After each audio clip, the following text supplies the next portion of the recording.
नमस्कार। People of nature podcast में आप सभी का स्वागत है। आज हमारे पॉडकास्ट के अतिथि महोदय पंकज बिश्नोई जी हैं। पंकज जी राजस्थान के जैसलमेर जिले के खेतोरिया गांव के निवासी हैं और वर्तमान में वे बॉम्बे नेचुरल हिस्ट्री सोसाइटी के सामुदायिक सहभागिता अधिकारी अर्थात कम्युनिटी एंगेजमेंट ऑफिसर के पद पर सुशोभित है। पंकज जी बिश्नोई समाज से आए हैं। बिश्नोई समाज प्रकृति प्रेम के लिए प्रसिद्ध है। भारत के बिश्नोई लगभग 500 सालों से प्रकृति संरक्षण में एक महत्वपूर्ण भूमिका निभाते आ रहे हैं। पंकज जी अपने बॉम्बे नेचुरल हिस्ट्री सोसाइटी के सहकर्मियों के साथ थार मरुस्थल के तृणभूमि में ग्रेट इंडियन बस्टर्ड अर्थात गोडावन और दूसरे पशु पक्षियों के संरक्षण के लिए कार्यरत है। आज उनसे हम इन विषयों पर चर्चा करेंगे। नमस्ते पंकज जी, आपका स्वागत है पीपल ऑफ नेचर पॉडकास्ट में। नमस्ते मैम, थैंक यू। वेलकम। तो आपका पहला क्वेश्चन है कि बिश्नोई समाज वन्य प्राण संरक्षण के लिए तो प्रसिद्ध है, तो ये इस परंपरा के बारे में हमें थोड़ा बताएं। जी, विश्नोई संप्रदाय जिसकी स्थापना श्री गुरु जम्बेश्वर भगवान हमारे गुरु थे जो 1485 में स्थापना की थी तथा हमारे संप्रदाय में 29 नियम होते हैं, 29 रूल होते हैं, जिसमें बिश्नोई नाम भी 29 से ही बड़ा है। 20 + 9 29 बिश्नोई, मतलब जो 29 रूल को फॉलो करते हैं वो बिश्नोई कहलाते हैं। जिसमें ज्यादातर नियम में प्राकृतिक संरक्षण के है, वाइल्ड लाइफ कंजर्वेशन से जुड़े हुए हैं, जिसमें जीव हत्या जैसे पेड़ों की कटाई न करना आदि आदि शामिल है। तथा एक विश्व प्रसिद्ध चिपको आंदोलन आपने सुना होगा मैम, वो सन 1730 में हमारे जोधपुर के खेजड़ली गांव है, उसके अंदर लोगों 363 बिश्नोई बंधुओं ने अपने प्राण न्यौछावर कर दिए सिर्फ पेड़ों को बचाने के लिए। आज के समय में जो चिपको आंदोलन है वो उस समय हमारे संप्रदाय से ही मतलब आगे आया है। आज वो वर्ल्ड लेवल पे जिसको चल रहा है और वर्तमान समय में भी सादा जीवन उच्च विचार की जीवन शैली पर आधारित है। और बिश्नोई गांव के आसपास अगर आप खेतों में कभी आप विचरण करोगे तो आपको लगेगा कि आप जैसे किसी वाइल्ड लाइफ सेंचुरी में घूम रहे हो। हर तरफ आपको पेड़ दिखेंगे या मतलब जीव फ्लोरा फोना एकदम मतलब फुल दिखेगा, जैसे आप किसी सेंचुरी में विजिट कर रहे हो।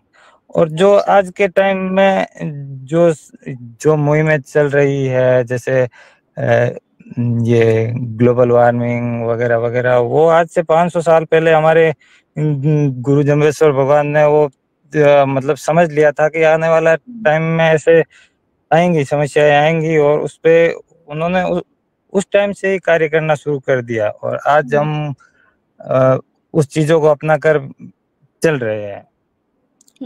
और अगर हम जीआईबी की बात करें तो अगर कहीं पे है तो बिश्नोई बाहुल्य क्षेत्र के आसपास है। अगर नॉन प्रोटेक्टेड एरिया की बात करें तो वर्ल्ड में शायद जीआईबी यहीं पे है शायद, मेरे हिसाब से तो मैम। और बाकी बिश्नोई समुदाय जहाँ जहाँ है उसके आसपास वन्य जीव है। सचमुच बिश्नोई समाज का बहुत ही महत्वपूर्ण ये भूमिका है ये वन्य प्राण संरक्षण में। तो ये तो अब समझ में आ रहा है कि आप बिश्नोई समाज से हैं, इसलिए अभी आप भी वन्य प्राण संरक्षण के काम कर रहे हैं। तो आप कैसे आए इस फील्ड में, और बॉम्बे नेचुरल हिस्ट्री से आपकी पहली मुलाकात कैसे हुई? थोड़ा बोलिए। छोटे से आप कैसे थे, वन्य प्राण के बारे में आपकी कैसी धारणा थी, और फिर आप ऐसे ये फील्ड में कैसे आए? जी मैम, जी मैम, बचपन से मुझे मैम मशीनरी और इलेक्ट्रिक इक्विपमेंट का शौक था। मतलब ये अपने इक्विपमेंट आते हैं छोटे मोटे, रेडियो या ये सोलर वाले कैलकुलेटर वगैरह वगैरह, उसका मैम शौक था। तो स्कूल टाइम से ही उस उनको खोलना, उनको वापस से लगाना वगैरह, खेलना, जोड़ना, इधर उधर करना अच्छा लगता था। मतलब हम्म। और कैमरे से भी लगाव था। मतलब कि कैमरा बहुत अच्छा लगता था कि यार यार कैमरा से कुछ मतलब फोटो ले या कुछ ऐसा हो तो मतलब वो अच्छा लगता था। और हम्म। एक एकांत में जाना और खेतों में जाना। खेत तो हमारे मतलब बोते ही थे लोग, गांव में रहते हैं तो खेत होते हैं, तो खेतों में जाना आना ये सब चलता रहता था। और तालाबों पे नई नई चीजें देखना कि ये तालाब पे ये नए पक्षी है, कुछ ये है, ये वो शौक जबरदस्त था। तो फिर अच्छा। वो वो फिर कैमरे की तलाश में ही सब कुछ मतलब वाइल्ड लाइफ की तरफ चल। हाँ यूं था कि वाइल्ड लाइफ है, लेकिन जितने मतलब पैशन बनने के पीछे कैमरे का ही रीजन है मैम।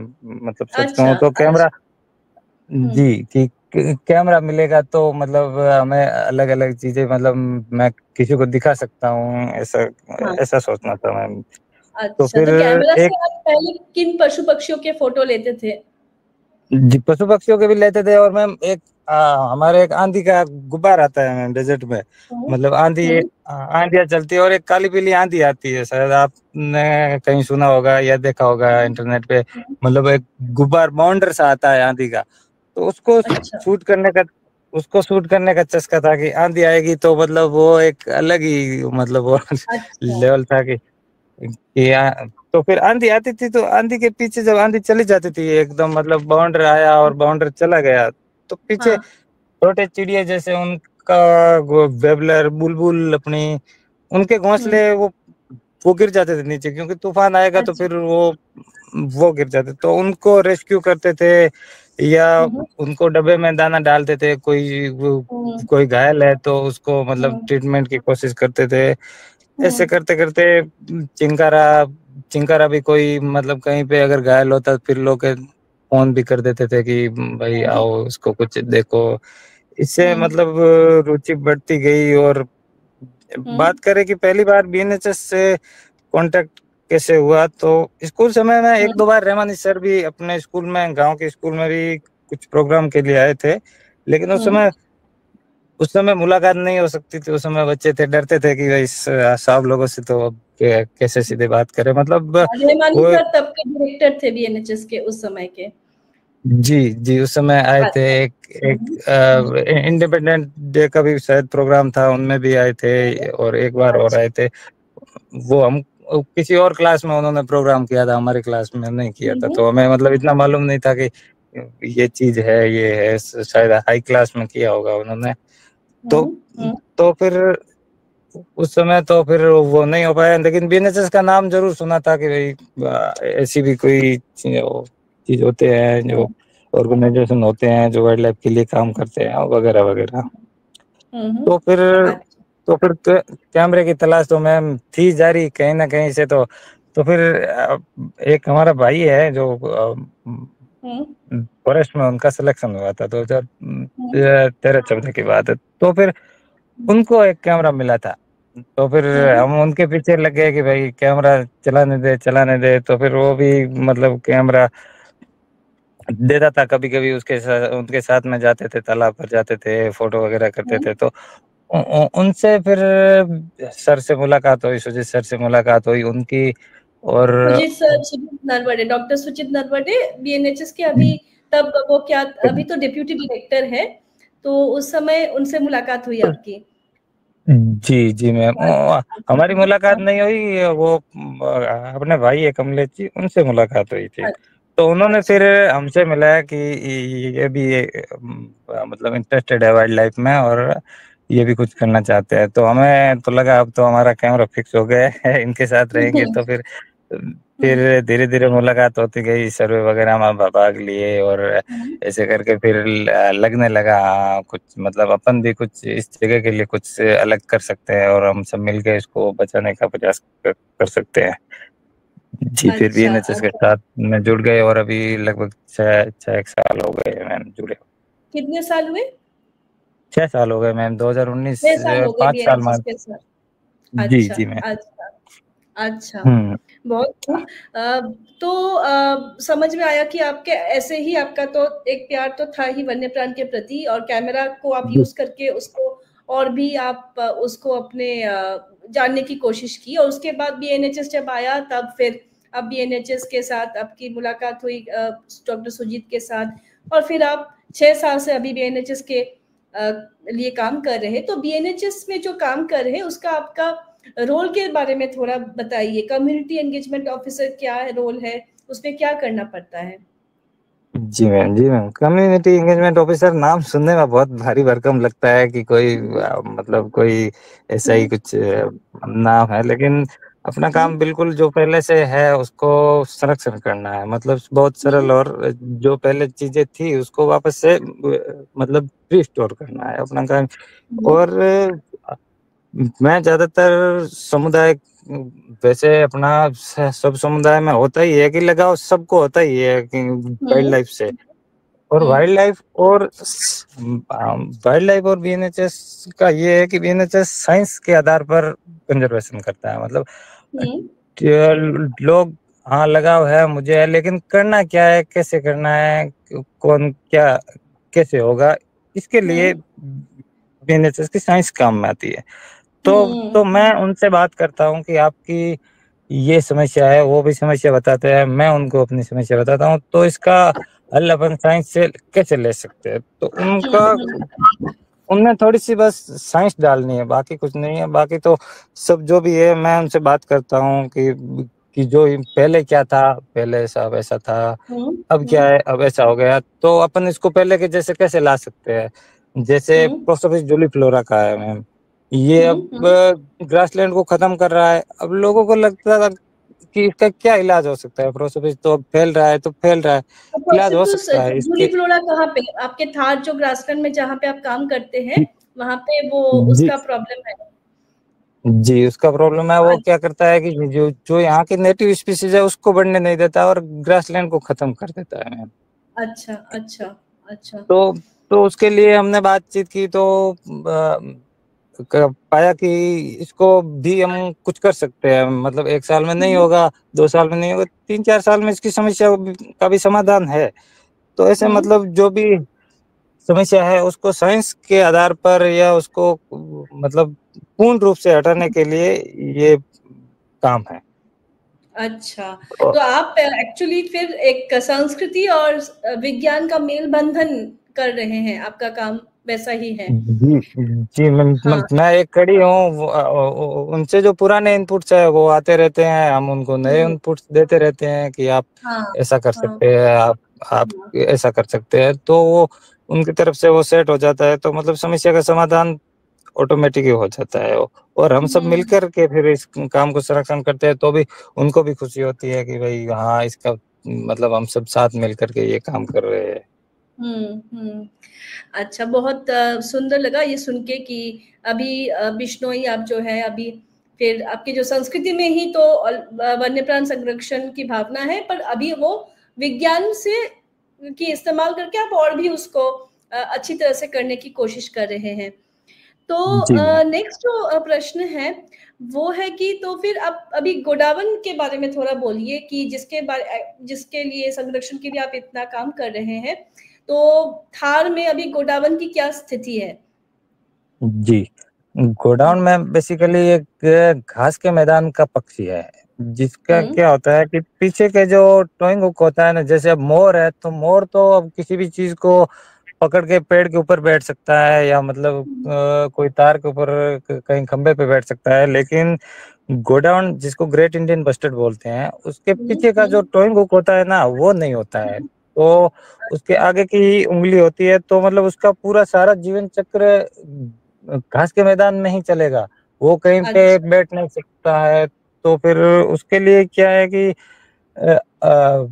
कोई ऐसा मतलब उसको स्पेशल है नहीं कि वो कहीं भी अंडे दे देगा या ऊपर बैठ के कुछ कर लेगा, ऐसा नहीं है। हम्म हम्म। तो फिर उसकी जीवन शैली थोड़ी कठिन है, तो उसको हाँ ग्रासलैंड चाहिए मैम।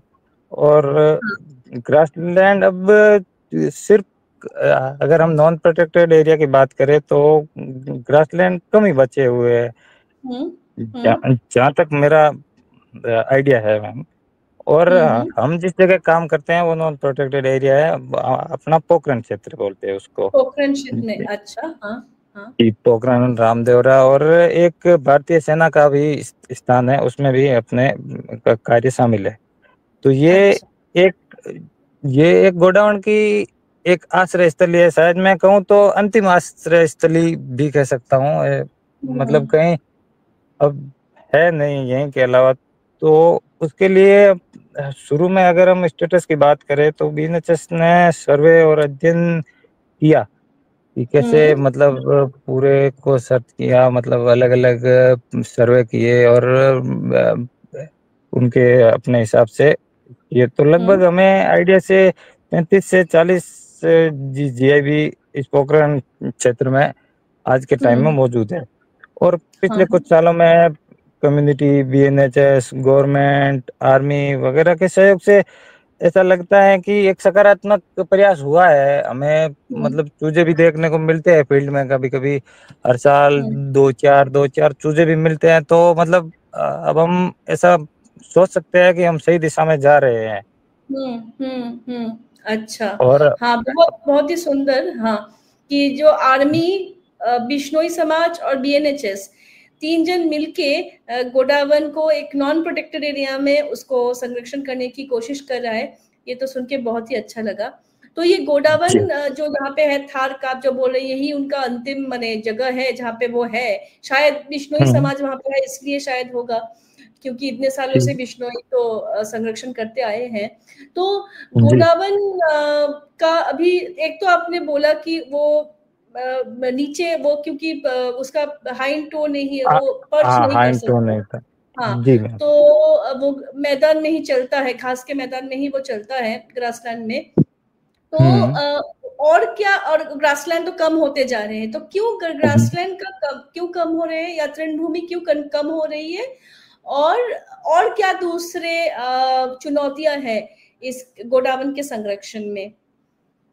जी मैम, इसकी हम्म चुनौतियों की अगर हम बात करें तो इसमें देखो, एक तो बड़ा फैक्टर अपना आएगा लैंड यूज चेंज का, मतलब भूमि के हम्म मतलब जो बदलाव है वो। हम्म क्योंकि पिछले कुछ साल में थार डेजर्ट एक मतलब त्वरित गति से बदल रहा है। मतलब आप हम्म चाहे उसको रिन्यूएबल एनर्जी से हो या कोई हेवी इंफ्रास्ट्रक्चर हो या वगैरह, इसमें मतलब उनका वो लैंड यूज चेंज हो रहा है तो घास के मैदान हम्म। खत्म हो रहे हैं।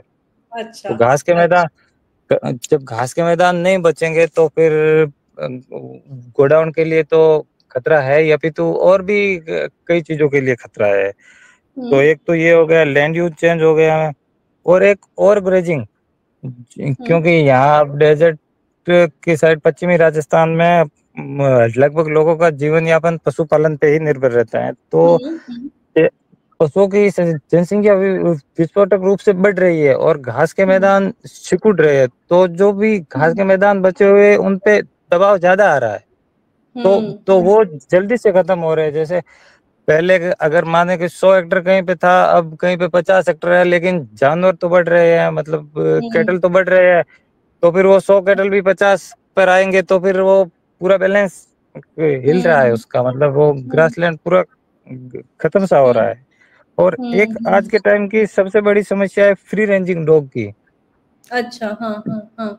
जी, जो मतलब आवारा वाइल्ड में चलते हैं फ्री रेंजिंग, हम्म मतलब उनका तो मतलब कोई है नहीं, उद्देश्य नहीं है, फिर भी मतलब वो वाइल्ड लाइफ को नुकसान पहुंचाएंगे ना। तो वो उनके हम्म प्रीडेटर है ना, कोई हम्म उनका वो खाना है। फिर भी वो हम्म आज की सबसे बड़ी समस्या यही है। अब घोड़ावंश हम्म भी क्या करता है कि घास के मैदान में अंडे देगा, वो हम्म वो कहीं ऊपर भी तो नहीं देता है। तो फिर हम्म कुत्ते हैं अन्य जैसे वाइल्ड बोर है, वो उनके अंडों हम्म को भी नुकसान पहुंचाएंगे। फिर उन पे भी अटैक करने की आई है सामने की। हमने भी देखा है कि वो गोडाउन के पीछे भी भाग करके अटैक करते हैं। ये है। और एक के मैम आज एग्रीकल्चर में भी तो थोड़ा बदलाव आया है कि पेस्टिसाइड का यूज भी ज्यादा हुआ है, उससे भी फर्क पड़ा अच्छा। है। जैसे कीटनाशक ज्यादा यूज करने लगे हैं लोग, तो मतलब उससे भी बर्ड के ऊपर थोड़ा प्रभाव पड़ा है। शिकार शिकार भी एक मेजर फैक्टर है मैम। क्यों, हालांकि अभी गोडाउन का इन सालों में कोई मामले नहीं आए हैं, लेकिन पहले के टाइम में हम सुनते थे कि उन लोग बहुत इसका शिकार किए हैं।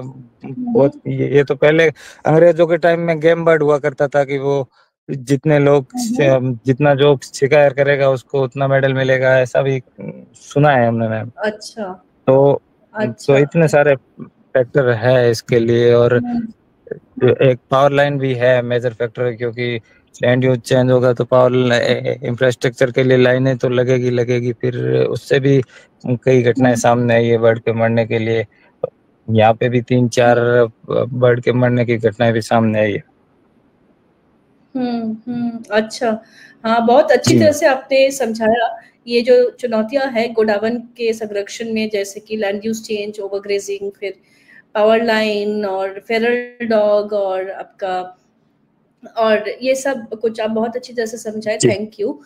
तो बीएनएचएस तो ये चुनौतियों को का सामना करने के लिए एक बहुत सुंदर मॉडल ग्रासलैंड रिजर्व बनाए हैं, तो इसके बारे में आप बोलिए कैसे ये काम आ रहा है गोडावन के संरक्षण में, क्या और दूसरे वन्य प्राण के संरक्षण में भी इसका क्या भूमिका हो सकती है, अब वो उसके बारे में बताइए।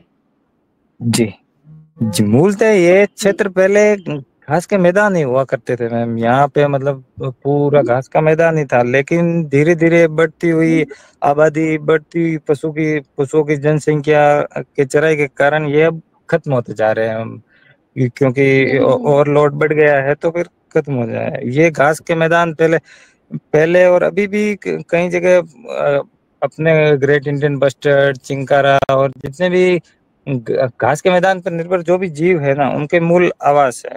तो इन घास के मैदानों को बचाने के लिए बीएनएचएस ने एक पहल की तथा ग्रामीणों के सहयोग से लगभग 40 हेक्टेयर का एक चारागाह विकसित किया गया, जिसमें पहले फेंसिंग की गई उस 40 हेक्टेयर की।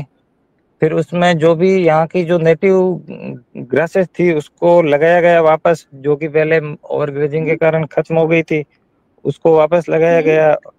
और जब तक वो पूरी घास का मैदान एकदम तैयार नहीं हुआ तब तक उसमें ग्रेजिंग नहीं की गई। 2 साल तक उसको पूरा मेंटेन किया और एकदम तैयार हो गया कि ये मतलब पहले के जैसा उसको रिस्टोर हो गया। तो तो फिर तो फिर ग्रामीणों को मतलब वो रोड एक सिस्टम के आधार पर उसमें चराई शुरू की कि एक हिस्सा चरेगा तो फिर दूसरा छोड़ेंगे, या गिनती के पशु उस सिस्टम के हिसाब से उसमें सीमित रूप से चराई की गई उसमें। फिर वो क्लोजर, अब उसमें 4 से 5 बर्ड उसमें रहते हैं और पूरा एकदम उसका अलग ही इकोसिस्टम है। सब घास के मैदान है, सब उसमें जो भी जीव है, फ्लोरा फोना, वो सब मतलब एकदम वापस उसी स्थिति में है जो पहले की स्थिति में थे।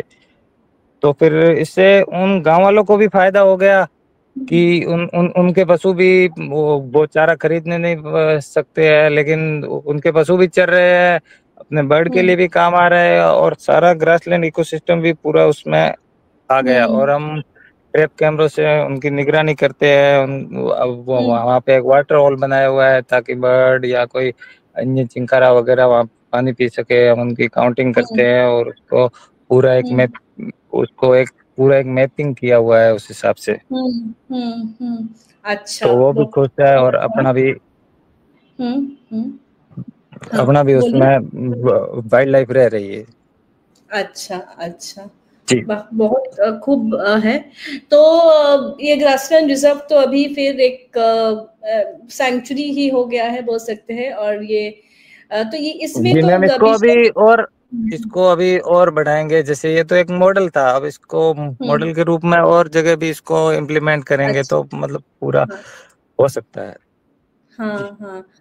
तो और ये इस ग्रासलैंड ये जो रिजर्व है, इसका जो इसकी जो जमीन है वो तो बिश्नोई लोगों ने उसको दिया रखा है इसके लिए ही, ये तो बहुत अच्छी जी बात है। जी, खेतोलाई वो उन्होंने समर्पित कर दी कि आप इसका मैनेजमेंट करेंगे, सब कुछ आप ही करेंगे, हमने आपको समर्पित कर दिया बिना किसी शर्त के कि कोई आर्थिक कुछ शर्त नहीं थी कि आप उसका यूज करो वाइल्ड लाइफ के लिए हम्म।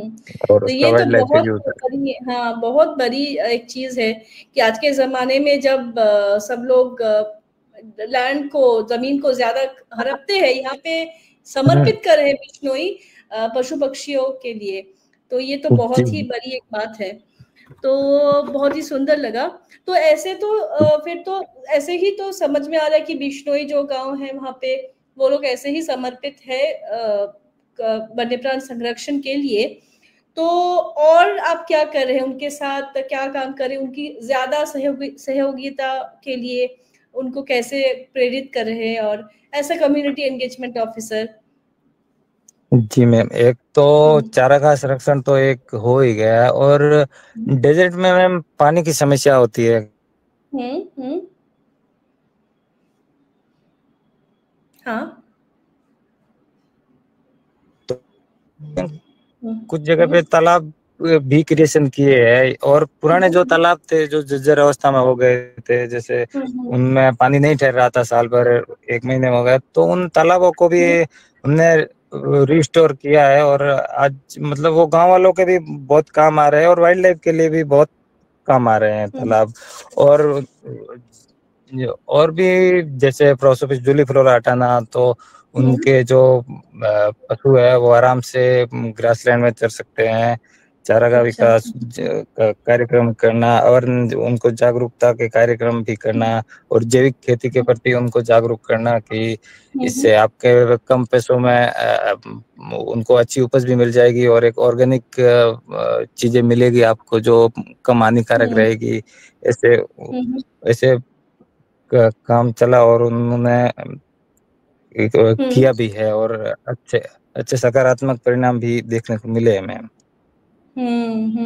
तो पशु पशु पक्षी संरक्षण के साथ मनुष्य के जीवन, वहां पे गांव वालों के जीवन में भी फिर विज्ञान के प्रयोग से वहां पे उस उनमें भी अच्छी चीजें हो रही है। ये तो बहुत सुंदर बात है। जी और तो बहुत आपने बहुत अच्छी चीजें बोली आज, और बिश्नोई समाज के बारे में और भी हमें जानने को मिला बहुत चीजें। और उनकी जो इसको रियली सराहने की बात है कि इतने सालों से, इतने सेंचुरी से ये इतना अच्छा काम कर रहे हैं वन्य प्राण संरक्षण के लिए। तो बिश्नोई समाज के एक मेंबर होने के साथ बीएनएचएस का भी आप जो कम्युनिटी एंगेजमेंट ऑफिसर है, इस हिसाब से आप अभी के युवा जो है उनको आप क्या संदेश देना चाहेंगे? जी मैम, मैं यूथ होने के नाते एक चीज मैंने जो समझी है, लोग डेजर्ट को क्या है कि एक बंजर रेगिस्तान समझते हैं कि यहाँ पे क्या है, कुछ नहीं है, ना कोई जीव है, ये तो एक गर्म इलाका है और सूखा इलाका है। लेकिन सच में ये अगर आप इसको महसूस करोगे ना तो बहुत ही मतलब एक अद्भुत चीज है जिसमें कई प्रकार की वनस्पति, कई प्रकार के जीव कैसे रहते हैं, कैसे ये गर्म वातावरण में उन्होंने अपने आप को खुद को ढाला है। ये मतलब अपने आप में एक इनक्रेडिबल चीज है मैम। तो मैं ये यूथ को यही कहना चाहूंगा कि आज के टाइम में एनर्जी हो गई, ये चीजें हो गई, ये कल को टेक्नोलॉजी बदलती रहेगी और ये चीजें वापस नहीं आएगी। टेक्नोलॉजी बदलेगी, आज सोलर है तो कल को कुछ हाइड्रोजन आ जाएगा, कुछ और आ जाएगा, कुछ और आ जाएगा, लेकिन ये चीजें लाना वापस से पॉसिबल नहीं है क्योंकि बाकी सब चीजें तो टेक्नोलॉजी ले आएगी, कुछ भी करके ले आएगी, लेकिन ये डेजर्ट कहाँ से आएगा? ये जीव वापस से ऐसी बहाल ही में नहीं होंगे। फिर आप भले ही उसको कहीं जू में भले ही देख सकते हो, लेकिन जो उनका इकोसिस्टम है उसके अंदर आप उसके अंदर नहीं देख सकते। और सिर्फ बात जीआईबी की नहीं है कि आप लोगों को लगता है कि एक ही है, लेकिन जीआईबी के पीछे पूरा ग्रासलैंड का इकोसिस्टम बच रहा है, पूरा एक अपने आप में जो करोड़ों सालों से चलता आ रहा है वो चीज बच रही है उसके साथ साथ में। और इसको सभी प्रकार से हमको इसको बचाना चाहिए। और ये कोई BNHS और कोई बिश्नोई कम्युनिटी एक का काम नहीं है, ये हम सभी का काम है। कोई एक चीज उसको नहीं बचा सकती है मैम। एकदम एकदम एकदम बहुत बहुत ही अच्छा लगा आपसे बात करके। आप तो पॉलिटिकल साइंस में मास्टर्स भी किए हुए हैं, ये भी दर्शकों को बोलना चाहते हैं। तो बहुत अच्छा लगा Pankaj ji, thank you so much आपके टाइम देने के लिए, समय देने के लिए हमें, बहुत अच्छा लगा, धन्यवाद। और फिर से नमस्ते आपको, बहुत बहुत धन्यवाद। धन्यवाद मैडम आपका भी, आपने हमको इस प्लेटफॉर्म पे बुलाया और अपनी बात रखने का मौका दिया, आपका शुक्रिया मैम, धन्यवाद। Thank you. Okay, bye. Okay.